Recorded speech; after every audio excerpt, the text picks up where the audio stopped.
সাইয়েদনা আলী রাদিয়াল্লাহু তাআলা আনহু যুদ্ধের ময়দানে মারাত্মকভাবে জখম হলেন, আহত হলেন।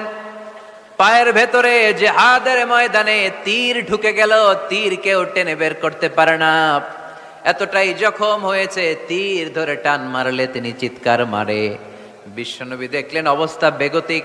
আল্লাহর হাবিব বললেন, তীর ধরে টানাটানির দরকার নাই, যেহেতু টান মারলে ব্যথা পায়, ছেড়ে দাও, আজান দাও। বেলাল, তুমি আজান দাও, একামত দাও।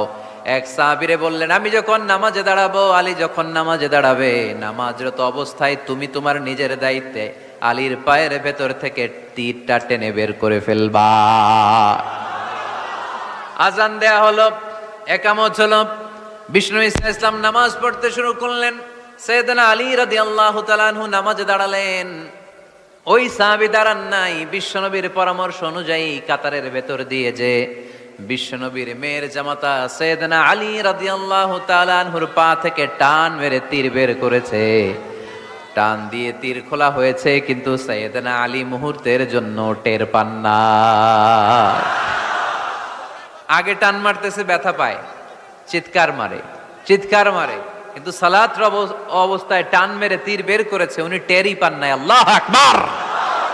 তার মানে যখন নামাজে তিনি দাঁড়িয়েছেন, দিন দুনিয়ার হুঁশ তার ছিল না। তার হুঁশ, জ্ঞান, চিন্তা, ধ্যান সব কিছু চলে গিয়েছে একজনের দিকে, তিনি কে? এজন্য বিশ্বনবী বলতেন, আন তা'বুদাল্লাহা কাআন্নাকা তারা ফাইন লাম তাকুন তারাহু ফাইন্নাহু ইয়ারাক। এমন ভাবে নামাজ পড়বে, মনে করবে তুমি আল্লাহকে দেখে দেখে নামাজের মুসল্লায় আছো। ঠিক কি না? যখন নামাজ পড়বা ভাববা তুমি আল্লাহকে দেখছো। আর যদি এটা কষ্ট হয়, অ্যাটলিস্ট এটা ভাবো যে আল্লাহ তোমায় দেখছে। আমাদেরকে দেখে কে? আমি যে নামাজ পড়ি, দেখে কে? এই চিন্তাটা মাথায় থাকার দরকার আছে না নাই? আন তা'বুদাল্লাহা কাআন্নাকা তারা ফাইন লাম তাকুন তারাহু ফাইন্নাহু ইয়ারাক। এমন ভাবে নামাজ পড়ো, এটা চিন্তা করো যে আল্লাহ তোমায় দেখছে। আল্লাহ ইজ ওয়াচিং মি, তাই না? আল্লাহ ইজ অবজার্ভিং মি, আমার আল্লাহ আমাকে দেখছে। এই চিন্তা করে যদি নামাজ পড়েন, খুশু খুদু বাড়ায় দিবে কে? এক সাহাবী নামাজে পড়তেছে, দাড়িও টানতেছে, এরকম নামাজে পড়ে দাড়িও টানে, এরকম আল্লাহর ওলি আছে না নাই? নারায়ণগঞ্জে নাই? হ্যাঁ আছে। নামাজ পড়া অবস্থায় বারবার চুলকানো যাবে, দাড়ি টানা যাবে, শুধু মোবাইলে SMS লেখা যাবে? যাবে না, এগুলো করবেন না। নজরটা থাকবে সেজদার দিকে। কোন দিকে? সবাই বলেন, মনে থাকবে এটা? এগুলো message, very sensitive and important message. এগুলো নিয়ে যান বাড়িতে। সালাতে মন বসে না, কারণ নজর ছোটাছুটি করে এইদিকে এইদিকে এইদিকে। নামাজে দাঁড়াইছে, জানলা খোলা, জানলার দিকে তাকায় আছে। আল্লাহর ওলি আছে না নাই? নামাজে দাঁড়াইছে, ঘড়ির দিকে তাকায় আছে, ঘড়ির কাঁটা ঘুরে, হের মাথাও ঘুরে, আছে না নাই? না, এদিক সেদিক তাকাবেন না, সেজদার দিকে তাকাবেন। কোন দিকে? আল্লাহ 3টা চান্স দেয়। কয়টা? একবার যখন এদিকে তাকান, আল্লাহ বলে আকবিল, ফিরে আয়, ফিরে আয়, সেজদার দিকে তাকা। আবার যখন তাকান, আল্লাহ বলে আকবিল, ফিরে আয়, সেজদার দিকে তাকা। আবার যখন ঘড়ির দিকে তাকান নামাজে, আল্লাহ বলে ফিরে আয়, সেজদার দিকে তাকা। 3বারের পরও যখন আবার অন্যদিকে নজর করেন, আল্লাহ বলে লা হাজাতা লি ইলা সলাতিক, তোর এই নামাজের দরকার আমার নাই। নাউজুবিল্লাহ পড়বেন না? যে আল্লাহরে খুশি করার জন্য এত সময় ব্যয় করে, এই কষ্ট করে শীতের রাতে ওযু করে নামাজে দাঁড়ালাম, ওই আল্লাহ যদি বলে এই নামাজের দরকার নাই, তো নামাজে নজরটা থাকবে কোন দিকে? অনেকে এগুলো করে, অনেক মুরব্বী বাবারাও করে, আমি দেখেছি। মুরব্বীরা অনেক সময় নামাজ পড়ে ঘরে কেউ ঢুকলে এমনি তাকায়, আছে না নাই? মুরব্বী বাজানকে বুঝাই দিবেন যে নিয়ম হচ্ছে সেজদার দিকে তাকানো। কোন দিকে তাকানো? খেয়াল থাকবে তো? সাহাবারা যখন নামাজে দাঁড়াতেন, সফরে যখন মরুভূমিতে সালাত আদায় করতে দাঁড়াতেন, মরুভূমির পাখিগুলো সাহাবাদের মাথায় এসে বসে যেত। কারণ পাখি মনে করতে এগুলো খেজুর গাছ। কি গাছ? নড়ে না, চড়ে না, ঠায় দাঁড়িয়ে আছে। পারা যাবে না এরকম নামাজ পড়তে? ইনশাআল্লাহ পড়েন। আল্লাযীনা হুম ফি সালাতিহিম খাশিউন। মুমিনদের প্রথম গুণ, তারা যখন নামাজে দাঁড়ায় ভীত সন্তুষ্ট হয়ে খুশু খুদুর সাথে, একাগ্রতার সাথে নামাজ পড়ে, with full of solemnity and submission. ডানে বায়ে তাকায় না, তারা সব সময় টেনশনে থাকে, আল্লাহ আমার নামাজ কবুল করলো তো? আর তারা ভাবে হতে পারে এটাই আমার জীবনের শেষ নামাজ। It could be my final সালাহ, পারফর্ম দ্য সালাহ as if this is your last and final prayer. এমন ভাবে নামাজ পড়ো, চিন্তা করো যে হতে পারে এটাই তোমার জীবনের শেষ নামাজ, আর হয়তো আমি আল্লাহর সেজদা দেওয়ার সুযোগ পাবো না। আজকের মাহফিল শেষ করে আমরা বাসায় পৌঁছতে পারবো, কোনো গ্যারান্টি আছে আমার? আর 10 মিনিট হায়াত আছে আমার, কোনো গ্যারান্টি নাই। আর 2 মিনিট বাঁচবো, গ্যারান্টি আছে? শ্বাস যেটা নিলাম এটা ফেলতে পারবো, গ্যারান্টি আছে? তো মুসল্লায় যে দাঁড়াইলেন, নামাজ যে পড়লেন, এরপরে আরেকবার নামাজের সুযোগ পাবেন, গ্যারান্টি আছে? তো তাহলে প্রত্যেক নামাজের সময় মুসল্লায় দাঁড়িয়ে আমরা এটা ভাবি না কেন যে এটাই হতে পারে আমার শেষ নামাজ? This could be my final সালাহ, হতে পারে এটাই আমার শেষ নামাজ। এরকম চিন্তা নিয়ে যদি আপনি নামাজে দাঁড়ান, তাহলে মন এদিক সেদিক যাবে। অনেকে নামাজেও দাঁড়ায়, আবার টেলিভিশনে কোন নিউজ দিচ্ছে ওইটার টেনশনও থাকে, আছে না নাই? নামাজেও দাঁড়ায়, শেয়ার বাজারের দাম বাড়লো না কমলো টেনশন করে। নামাজেও দাঁড়ায়, মাশরাফি ছক্কা মারলো না আউট হইলো, টেনশন আছে না নাই? যার যেদিকে আগ্রহ ওইটা নিয়ে পড়ে থাকে নামাজে, ওই নামাজকে আল্লাহ কবুল করবে? এজন্য এমন ভাবে সালাতে দাঁড়াবো, ভাববো যে হতে পারে এটাই আমার জীবনের শেষ নামাজ। আজকে যদি বলা হয় রাত 12টায় মালাকুল মাউত এসে আপনার রূহ নিয়ে যাবে, this night is your last night in your life, আপনার জীবনে এটা শেষ রাত, এখন আপনি যে নামাজের সুযোগটা পাবেন, লাস্ট চান্স, আপনি ওই দিন কি করবেন? আহা, কত সুন্দর করে অজু বানাবেন, তাই না? সাদা ধবধবে পাঞ্জাবি পরে আতর মাখবেন, মুসল্লাটা বিছিয়ে, হায় রে কি সুন্দর নামাজ, কি সুন্দর রুকু দিবেন আপনি। ওই দিনের রুকুটা হবে আপনার জীবনের শ্রেষ্ঠ রুকু, ওই দিনের সেজদা হবে আপনার জীবনের শ্রেষ্ঠতম সেজদা। সেজদায় লুটিয়ে পড়ে চোখের পানি দিয়ে আপনি জায়নামাজ ভিজিয়ে দিবেন, তাই না? কারণ আপনি confirm this is your last সালাহ, এটা আপনার শেষ নামাজ। তো প্রত্যেক ওয়াক্তে যে দাঁড়াই, কোনো গ্যারান্টি আছে যে আরেকটা নামাজের সুযোগ পাবো?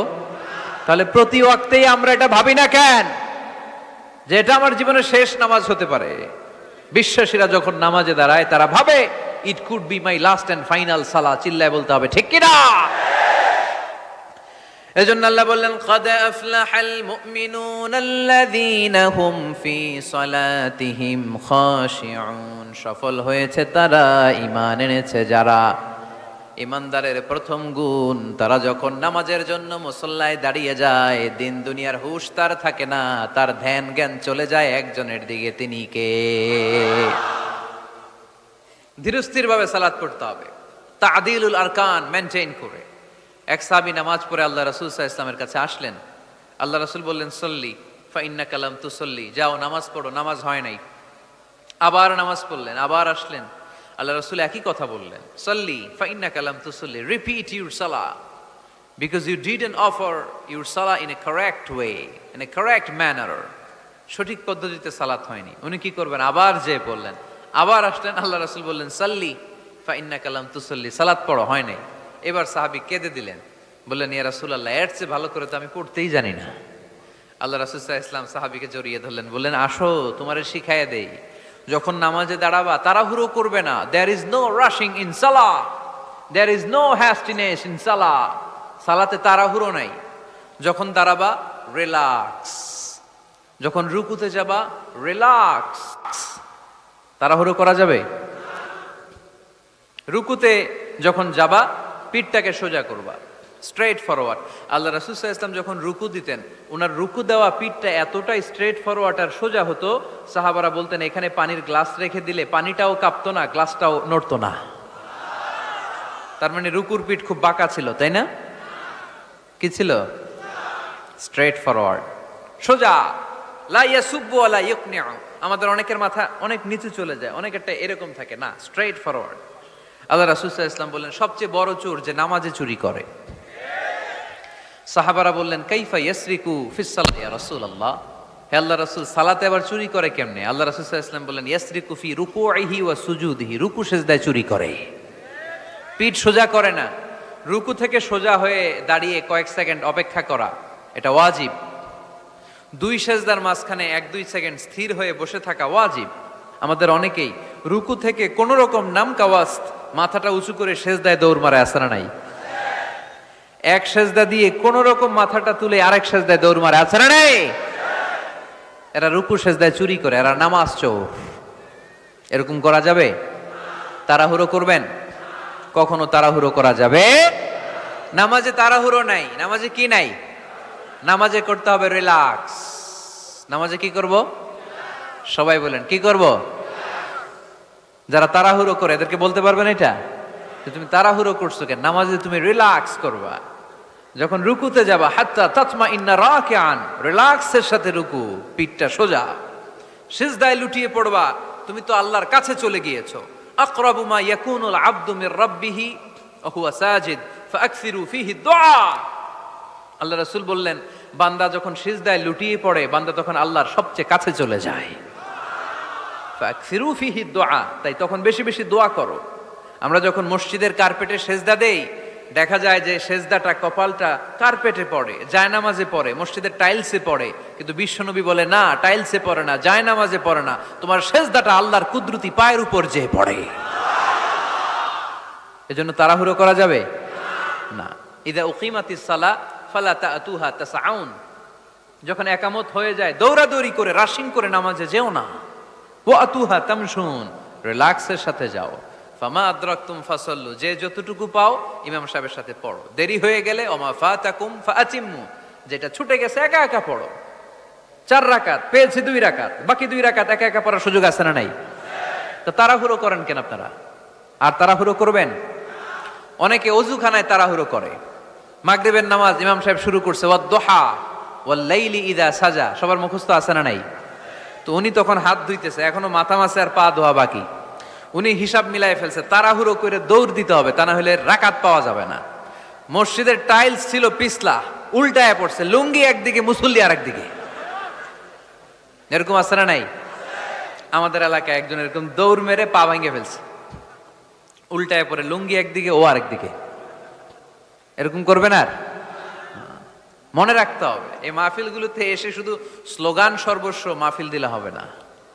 যা শুনবো, নিজে মানবো, সমাজটাকে পরিবর্তন করে দিব আমরা। আমাদের দিকে চেয়ে আছে বাংলাদেশ, ঠিক কি না? আমাদের হাতেই সব। আমরা চাইলে একটা শক্ত সিদ্ধান্ত নিলে আমরা বাংলাদেশকে চেঞ্জ করে দিতে পারি, ঠিক কি না?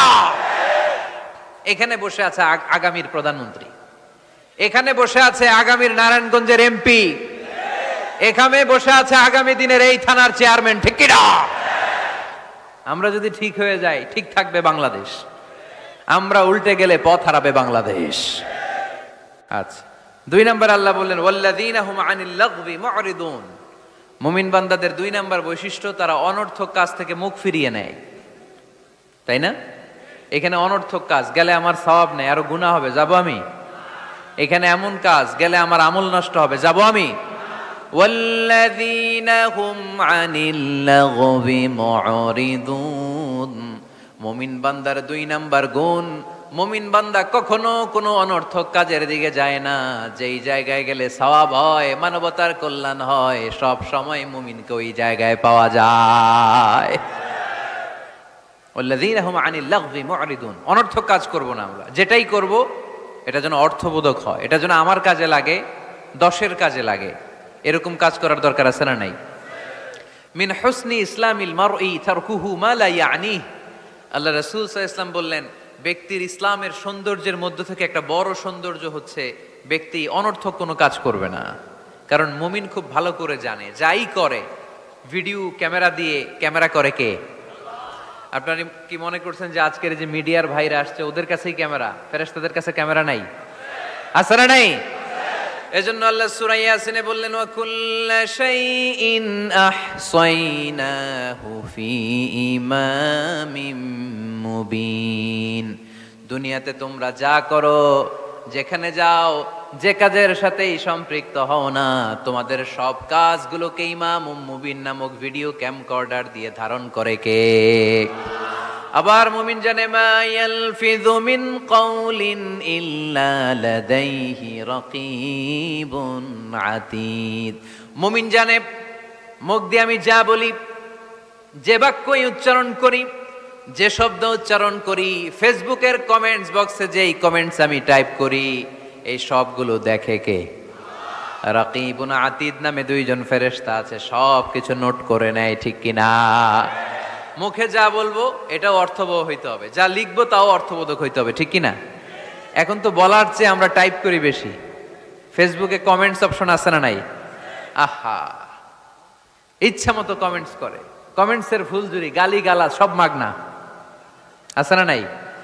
নারায়ণগঞ্জের ছেলেরা অবশ্য এগুলো করে না, এখানকার ছেলেরা ভালো অনেক, দেখেই বোঝা যাচ্ছে খুব শান্তশিষ্ট। কমেন্টেও আমি কি লিখলাম এ ব্যাপারেও হিসাব চাইবে কে?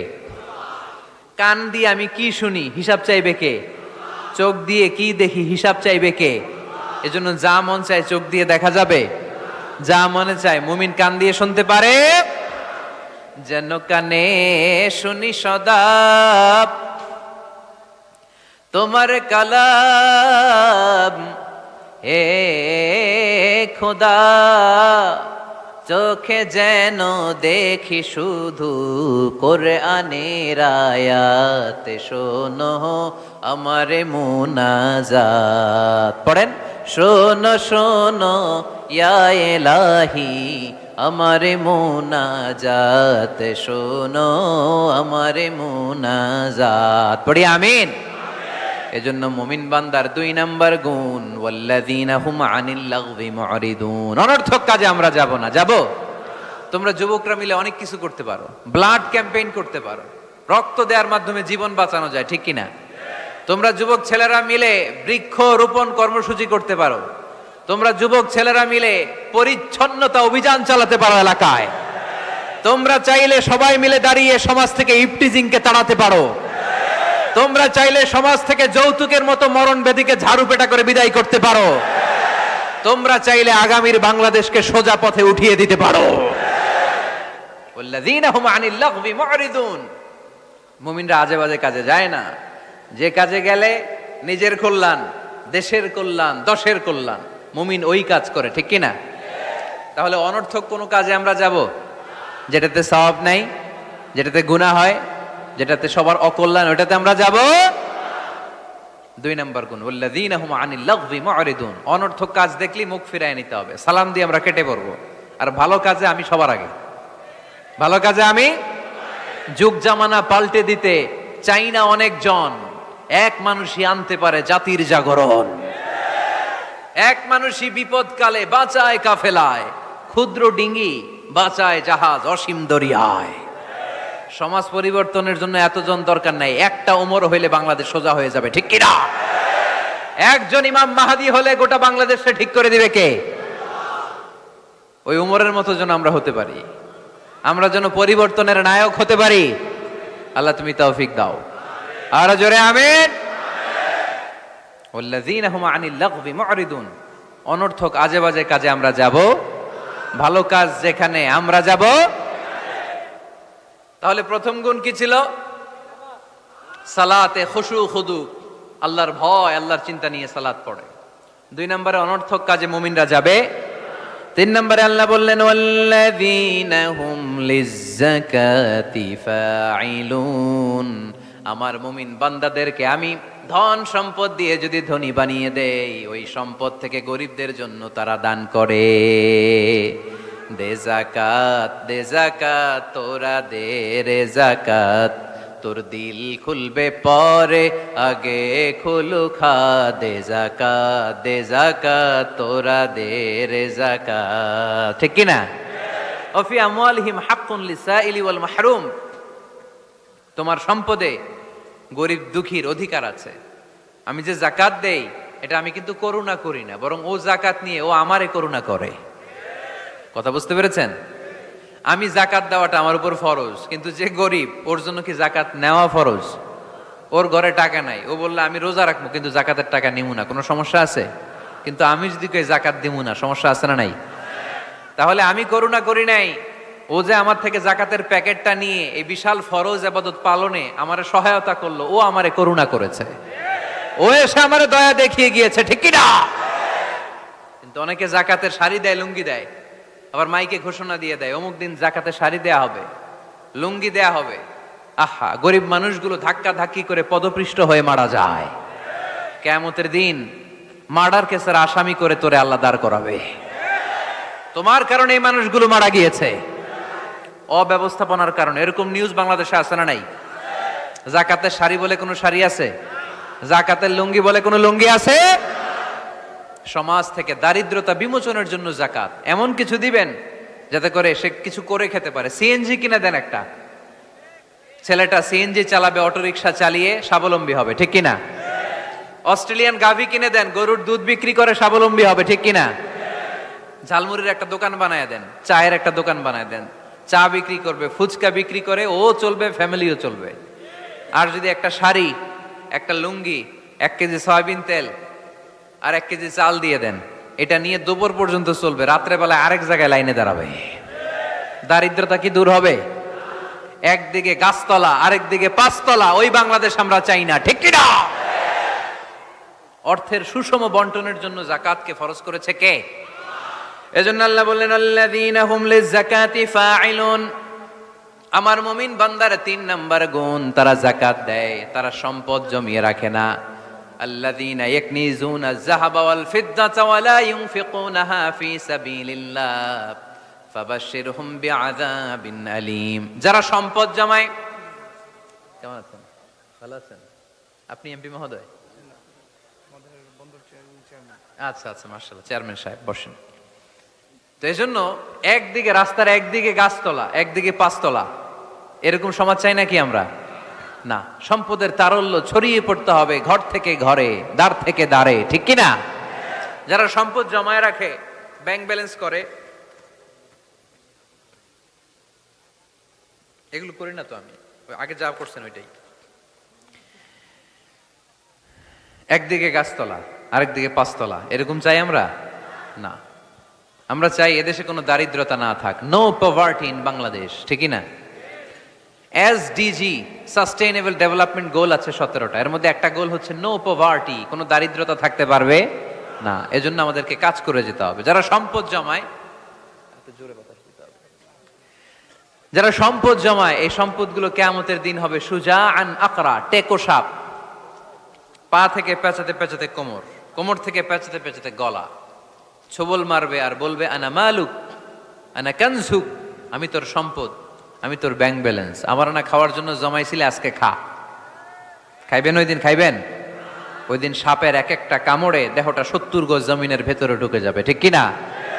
এজন্য ওয়াল্লাযীনা হুম লিয-যাকাতি ফাঈলুন, আমার বিশ্বাসী বান্দারা কৃপণ হয় না, আমার মুমিন বান্দারা কিপটা হয় না। তারা যখন সম্পদের মালিক হয়, আমার রাস্তায় তারা যাকাত দেয়, ঠিক কিনা? দান করে, দিলে বাড়ায় দেয় কে? দিলে কমে কখনো? গোপনে দান করবেন, ওই গোপনে দানের সওয়াব বেশি। গোপনে দান করলে কিয়ামতের দিন আল্লাহ তাআলা আরশের নিচে আপনারা ছায়া দিয়ে দিবে। তাহলে 1 নাম্বার সালাত, 2 নাম্বার আজে বাজে কাজে আমরা নাই, 3 নম্বরে আমরা যাকাত দিব, 4 নম্বরে আল্লাহ বললেন, ওয়াল্লাযীনা হুম লিফুরুজিহিম হাফিযুন, আমার মুমিন বান্দারা তাদের লজ্জাস্থানের হেফাজত করে। 4 নাম্বার। এটা কয় নাম্বার? এটা যুবকদের ওয়াজ। লজ্জাস্থানের, দে গার্ড দেয়ার প্রাইভেট, লজ্জাস্থানের হেফাজত করতে হবে। আল্লাহ রাসূল সাল্লাল্লাহু আলাইহি ওয়াসাল্লাম বললেন, মাইয়াদমান লি মা বাইনা লিহিয়াইহি ওয়া মা বাইনা রিজলাইহি আদমান লাহুল জান্নাহ। খুব জরুরি হাদিস, যুবক ভাইরা খেয়াল করে শোনো।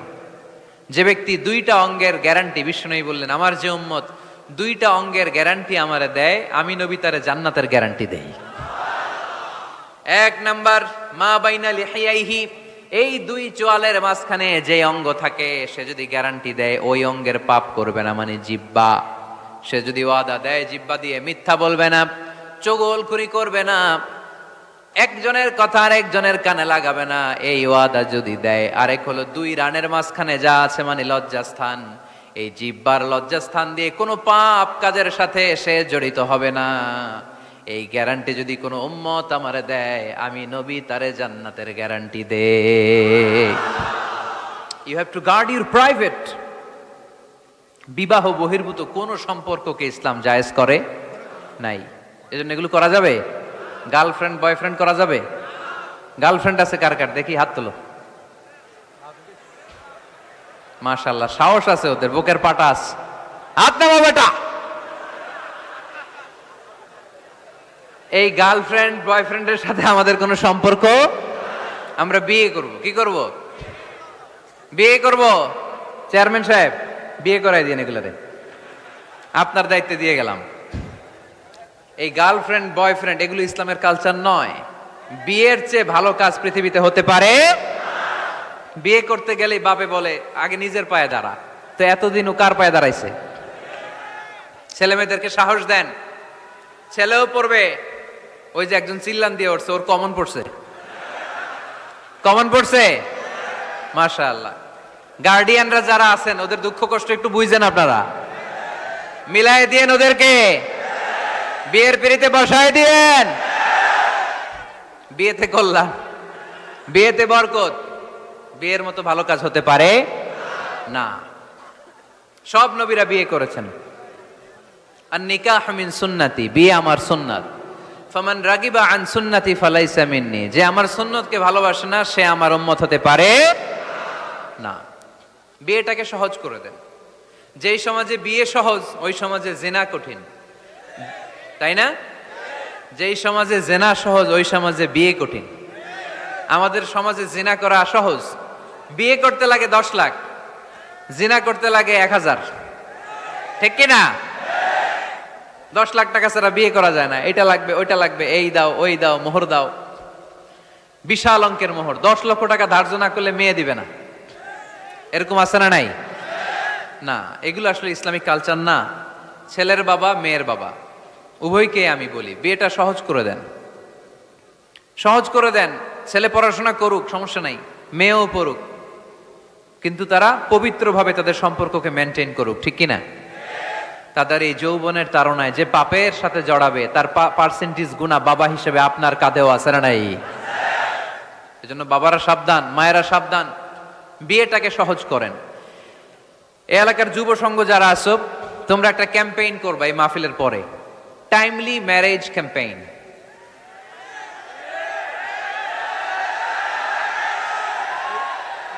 Timely marriage campaign. সময় মতো বিয়ে দিতে হবে, দেরি করা যাবে। বাপ মা বুঝে না, একজনকে হুজুর আব্বাই বুঝে না। গার্ডিয়ান যারা আছেন একটু সদয় হন। ওরা যে পাপের সাথে, পাপের রাস্তা যে ওরা চিনে যাচ্ছে, পাপের পথে যে জড়িয়ে যাচ্ছে, আল্লাহর সুপ্রিম কোর্টের কাঠগড়ায় আসামি করে আল্লাহ সেদিন আপনারে দাঁড় করাবে। আল্লাযীনা হুম লিফুরুজিহিম হাফিজুন, দে গার্ড देयर প্রাইভেটস। মুকদ্দমাতুল হারামে হারাম, এট এ গ্ল্যান্স। একটা নারীর দিকে চোখ পড়ে যাওয়া এটা হারাম না, কিন্তু এই চোখ পড়ার কারণে এটা জেনার দিকে নিয়ে যাবে, এজন্য এটাকেও হারাম করেছে কে? মুকদ্দমাতুল হারামে হারাম। এই নজরটা বড় খারাপ। আর নাযার সাহামুন মাসমুমুন মিন সিহামি ইবলিস। এই নজর হচ্ছে শয়তানের বিষ মাখানো তীরের মধ্য থেকে একটা ভয়ঙ্কর তীর। এই তীর দিয়ে শয়তান যুবক আর যুবতীদেরকে কাবু করে ফেলে। আমরা শয়তানের হাতে ধরা দিতে চাই না, আমরা বিয়ের মতো পবিত্র বন্ধনে আবদ্ধ হতে চাই। ঠিক কিনা? এটা জান্নাতি সম্পর্ক। আমাদের আদি পিতা আদি মাতা তাদের প্রথম বিয়ে হয়েছে জান্নাতে, এজন্য আমরা বিয়ে করতে চাই। আমরা পরকীয়ায় জড়াতে চাই না, আমরা গার্লফ্রেন্ড বানাতে চাই না, আমরা অবৈধ সম্পর্কে জড়াতে চাই না, আমরা বিশ্ব ভালোবাসা পালন করতে চাই না। এগুলো হারাম। হারাম আছে যেখানে আমরা যাব না, হালাল আছে যেখানে আমরা যাব। আল্লাহ তুমি কবুল করো। ওয়াল্লাযীনা হুম লিফুরুজিহিম হাফিজুন। কয়টা গেল? বাকি আছে কয়টা? শুনবেন, শুনবেন। এরপরে আল্লাহ বললেন ওয়াল্লাযীনা হুম লিআমানাতিহিম ওয়া আহদিহিম রাউন। মুমিন বান্দারা কখনো আমানতের খেয়ানত করে না। ঠিক কি না? আমানতের খেয়ানত করে, আমানতের হেফাজত করে। ইয়ামুরুকুম আন তুআদ্দুল আমানাতি ইলা আহলিহা। আল্লাহ আদেশ করেছেন আমানতদারের কাছে কিছু রাখা হলে সেজন্য আমানত পৌঁছে দেয়। আপনার বন্ধু আপনার কাছে একটা ল্যাপটপ এসে বলল, 2 মাস পরে এসে বলল বন্ধু ল্যাপটপটা দাও। ঠিক যেমন যেমন সে দিয়েছে তেমন তেমন আপনি দিবেন। ঠিক কিনা? এটার নাম আমানত। লা ঈমান লিমান লা আমানাত লা। যার আমানতদারিতা নাই ওর ঈমানই নাই। এজন্য খবরদার। আল্লাহ রাসূল সাল্লাল্লাহু আলাইহি ওয়াসাল্লাম ছিলেন আমানতদার। এজন্য মক্কার লোকেরা আল্লাহ রাসূল সাল্লাল্লাহু আলাইহি ওয়াসাল্লামকে উপাধি দিয়েছিল আস-সাদিক আল আমিন। আল আমিন মানে আমানতদার, the most trustworthy personality in Mecca city. মক্কা শহরের সবচাইতে আমানতদার। আমানতদারদেরকে সবাই ভালোবাসে। আমানত, অনেকে মনে করে আমার কাছে 50,000 টাকার একটা বান্ডিল কেউ রেখে গেল, কয়দিন পরে নিয়ে গেল, এটা আমানত না। সব কিছু আমানত। আপনার সম্পদ আছে, এই সম্পদ আপনার কাছে আমানত রেখেছে কে? আপনার স্ত্রী আছে, এই স্ত্রী আপনার কাছে আমানত। আপনার সন্তান আপনার আমানত। আপনার ক্ষমতা আছে, এই ক্ষমতা আপনার কাছে আমানত। যিনি ইমাম সাহেবের কাছে মসজিদ আমানত। যিনি চেয়ারম্যান সাহেব, ওনার কাছে ওনার ইউনিয়ন পরিষদ আমানত, ঠিক কিনা? যিনি প্রধানমন্ত্রী, ওনার হাতে 56,000 বর্গ মাইলটা আমানত। এটা অনেক বড় বিষয়। যার যা দায়িত্ব ওইটা আমার কাছে আমানত। আমার কাছে এই তাফসীরের মঞ্চটা আল্লাহর দেয়া আমানত। যে হাফেজে কোরআন, তার সিনার ভেতরে আল্লাহর কোরআনটা আমানত। ওয়াল্লাযীনা হুম লিআমানাতিহিম ওয়া আহদিহিম রাউন। যাকে আল্লাহ যেই নিয়ামত দিয়েছে সবটাই আমানত। মুমিন এই আমানতের খেয়ানত করে। আমানতের খেয়ানত করে যারা মুনাফিক, তাদের বৈশিষ্ট্য হচ্ছে ইযা আতুমিনা খানা, আমানত রাখলে খেয়ানত করে। এরকম আছে না নাই? মক্কায় সবাই মিলে আল্লাহ রাসূল সাল্লাল্লাহু আলাইহি ওয়াসাল্লামের বাড়িতে আমানত রেখে যেত। যেদিন রাতে আল্লাহ রাসূল সাল্লাল্লাহু আলাইহি ওয়াসাল্লাম হিজরত করবেন, ওই দিন রাতে উনি ওনার মেয়ের জামাতা সাইয়েদনা আলী রাদিয়াল্লাহু তাআলা আনহুকে এই আমানতদারিতার বিষয়গুলো বুঝিয়ে দিয়েছিলেন আর বলেছিলেন, আলী, এত মানুষের এত জিনিস আমার বাসায়, আজ রাতেই আল্লাহ হিজরতের আদেশ দিয়েছেন, কিন্তু আমি তো এগুলো পৌঁছে দিতে পারবো না রে আলী।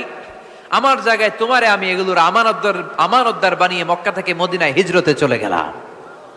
সাইয়েদনা আলী রাদিয়াল্লাহু তাআলা আনহু 3 দিন সময় নিয়েছেন এই আমানতগুলো পৌঁছাতে। কয়দিন? সুবহানাল্লাহ পড়তে পারলেন না? এত ভালোবাসতো মক্কার লোকেরা আল্লাহ রাসূল সাল্লাল্লাহু আলাইহি ওয়াসাল্লামকে। অনেকে ছিল কাফির আর মুশরিক, দল করতো আবু জাহেলের। দল করতো কার? কিন্তু আমানত রাখার সময় আবু জাহেলের কাছে রাখে না, আল্লাহ রাসূল সাল্লাল্লাহু আলাইহি ওয়াসাল্লামের কাছে রাখে। সুবহানাল্লাহ কইবেন না? আল্লাহ রাসূল যদি বলতেন আমার কাছে কেন, আবু জাহেলের কাছে রাখো, ওরা বলতো আবু জাহেলের কাছে যদি টাকার প্যাকেট রাখি, দেখা যাবে আয়েশা টাকাও নাই, টাকার প্যাকেটও নাই। আপনার কাছে যেইভাবে যেই জিনিসটা রাখি ঠিক ওইভাবে পাওয়া যায়। ওয়াল্লাযীনা হুম লিআমানাতিহিম ওয়া আহদিহিম রাউন। মুমিন বান্দার 5 নাম্বার গুণ, তার আমানতদার হয়। কি হয়? আমরাও আমানতদার হব। সবাই বলেন ইনশাআল্লাহ। ওয়া আহদিহিম রাউন। মুমিন বান্দার 6 নাম্বার বৈশিষ্ট্য হচ্ছে, মুমিন বান্দা যদি আহাদ দেয়, প্রমিস দেয়, প্রমিস দিয়ে প্রমিস রাখে। কথা দিয়ে কথা রাখে, কথা ভাঙে না। আমরা কথা দেই কিন্তু কথা রাখি না, এরকম আছে না নাই? না, মুমিনদের কথা তো কথা, কথা দিলে আপনার কথা রাখতেই হবে। এজন্য আল্লাহ কোরআনে বললেন, ওয়া আউফু বিল আহদি ইন্নাল আহদা কানা মাসউলা। যে ওয়াদা তুমি দিয়েছ, যে অঙ্গীকার মানুষকে তুমি দিয়েছ, যেই প্রমিস তুমি মানুষকে রেখেছো, তোমার প্রমিস তুমি রক্ষা করবে। কেননা কিয়ামতের দিন এই ওয়াদার প্রমিসের ব্যাপারে তোমারে জিজ্ঞেস করবে কে।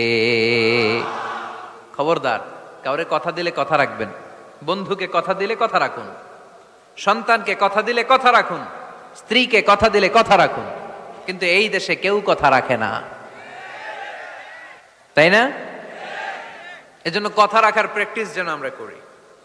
সাইয়েদনা ইসমাঈল আলাইহিস সালাম, উনি কোনদিন ওয়াদা দিয়ে ওয়াদা ভঙ্গ করে। এজন্য আল্লাহ কোরআনে বললেন, ওয়াযকুর ফিল ইসমাঈল ইন্নাহু কানা সাদিকাল ওয়াদি ওয়া কানা রাসূলান নাবিয়্যা। পড়েন আল্লাহু আকবার। ও নবী, এই কিতাবে সাইয়েদনা ইসমাঈলের কথা উল্লেখ করেন, কারণ তিনি কোনোদিন ওয়াদা ভাঙেন নাই। যত ওয়াদা দিয়েছেন সবটাই পূরণ করেছেন। ইসমাঈল আলাইহিস সালাম এর এক ব্যক্তির সাথে ওয়াদা দিলেন যে আগামীকাল বিকেলে আসরের সালাতের পরে এই গাছের নিচে আমরা দুজন মিট করব, ওয়াদা। তো তার পরের দিন আসরের সালাতের পরে ইসমাঈল আলাইহিস সালাম ওই গাছের নিচে যে দাঁড়িয়ে রইলেন, কিন্তু ওই লোকটা আর আসলো না। সাইয়েদনা ইসমাঈল আলাইহিস সালাম ভাবলেন হয়তো ভুলে গিয়েছে, আজকে আসে নাই, কালকে আসবে। ইসমাঈল আলাইহিস সালাম তার পরের দিনও আসরের পরে ওই গাছের নিচে যে হাজির, কিন্তু লোকটা আসেনি। ইসমাঈল আলাইহিস সালাম ভাবলেন আজও হয়তো ভুলে গিয়েছে। উনি তারপরের দিনও যে ওই লোকের জন্য দাঁড়িয়ে রইলেন, তারপরের দিনও দাঁড়িয়ে রইলেন। এইভাবে 5 দিন 10 দিন নয়, টানা 30 দিন তিনি ওই লোকটার জন্য এই গাছের নিচে অপেক্ষা করেছেন। আহাদিহিম রাউন, ওয়াদা দিলে আমার ওয়াদা রাখতে হবে, কারণ মুমিনের কথার দাম আছে না নাই? এজন্য মুমিনের 5 নাম্বার গুণ আমানতদার হবে, 6 নাম্বার গুণ ওয়াদা দিলে ওয়াদা রাখবে, সর্বশেষ গুণ হলো ওয়াল্লাযীনা হুম আলা সালাওয়াতিহিম ইউহাফিযুন। মুমিন বান্দা কখনো নামাজ নষ্ট করে না, ঠিক কি না? ওয়াল্লাযীনা হুম আলা সালাওয়াতিহিম ইউহাফিযুন, সালাতকে তারা হেফাজত করে। দেখেন আল্লাহর বর্ণনা ভঙ্গি কত সুন্দর। শুরু করছিল কি দিয়ে? সালাত দিয়ে। আবার শেষ করতেছে, শুরুতে বলছে সালাতে খুশু খুদু, আল্লাহর দিকে মনোযোগ থাকে, শেষে বলতেছে সালাত কামাই দিবে না। ওয়াল্লাযীনা হুম আলা সালাওয়াতিহিম ইউহাফিযুন, মুমিনরা সালাত হেফাজত করে। তারা সব কামাই দিতে পারে কিন্তু সালাত কামাই দিতে পারে, কারণ গোটা দুনিয়াটারে আমাদের জন্য সেজদার জায়গা বানিয়েছে কে? কিয়ামতের দিন আউয়ালু মা ইউহাসাবু বিহিল আবদু ইয়াউমাল কিয়ামাতি আস-সালাত, কিয়ামতের দিন সর্বপ্রথম যেই জিনিসটার হিসেব আল্লাহ চাইবেন সেটা হলো সালাত। সেটা কি? কুরবানির গোশতের সাথে যেটা খায়, তাই না? নামাজ, এটার হিসেব আগে। ফাইন সালুহাত সালুহা সাইরু আমালি, সালাতের হিসাব যদি সহজ হয় পুরো আমলনামাটারে সহজ করে দিবে কে? সালাতের হিসাব দিতে যে যদি আপনার গন্ডগোল লেগে যায় পুরো আমলনামায় গন্ডগোল পাকায় দিবে কে? এজন্য মুমিন সব নষ্ট করতে পারে, সালাত নষ্ট করতে পারে? যে কোনো জায়গায় সালাতের সুযোগ আছে না নাই? মসজিদে পড়লে কবুল করে কে? রাস্তায় পড়লে কবুল করে কে? বাজারে পড়লে কবুল করে কে? আল্লাহ বলেন এই 7টা গুণ যদি কেউ অর্জন করে, উলাইকা হুমুল ওয়ারিসুনাল্লাযীনা হুম ইয়ারিসুনাল ফিরদাউসা হুম ফিহা খালিদুন। এই মুমিন বান্দার 7টা বৈশিষ্ট্য যদি কারোর মধ্যে কেউ ধারণ করতে পারে, দুনিয়ার বুকে থেকেই সে জান্নাতুল ফেরদাউসের মালিক হয়ে যাবে।